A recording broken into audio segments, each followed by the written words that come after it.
আমরা রাজকারিগর বন্ধুদের কাছে জানতে চেয়েছিলাম যে ক্যাপ্টেন 600 ইকিউআর সম্পর্কে তাদের কি ধারণা। আপনার নাম? গোপাল অধিকারী। আচ্ছা, থাকেন মহিষকোতা গাই স্কুল পাড়া। আচ্ছা, আপনি কতদিন ধরে এই লাইনে কাজ করছেন? 10-12 বছর। 10-12 বছর হয়ে গেল। আর কি ধরনের কনস্ট্রাকশনে কাজ করেন, মানে বাড়ি বা প্রজেক্ট বা ফ্ল্যাট? না, মানে সাধারণত পাবলিক বাড়ি বেশি হয়। পাবলিক বাড়ি বেশি করেন। অন্যান্য কি করেন? একদমই করেন না, না মনে করেন? না না, অন্যান্য কিছু করেন। পাবলিক বাড়ি প্রথম থেকে পাবলিক বাড়ি কাজ করেন। আর ক্যাপ্টেনের রড দিয়ে কতদিন কাজ করছেন? ক্যাপ্টেন 5-6 বছর। 5-6 বছর কাজ করছেন। তো ক্যাপ্টেন রড যে ইউজ করছেন, মানে এই রডের কোনো বেনিফিট আপনার মনে হয়? বেনিফিট হলো এই রডের স্টিল ক্ষমতাটা বেশি।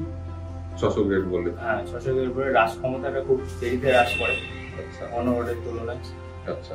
আর স্প্রিং ভাব আছে, এগুলো অন্য কোনো রডের মধ্যে নেই। তো বেন্ড করতে গেলে কোনো সমস্যা বা কিছু হয় না? না না, কোনো মোটা রড তো? না না, কোনো সমস্যা নেই। কোনো সমস্যা হয় না, বেন্ডে কোনো সমস্যা নেই।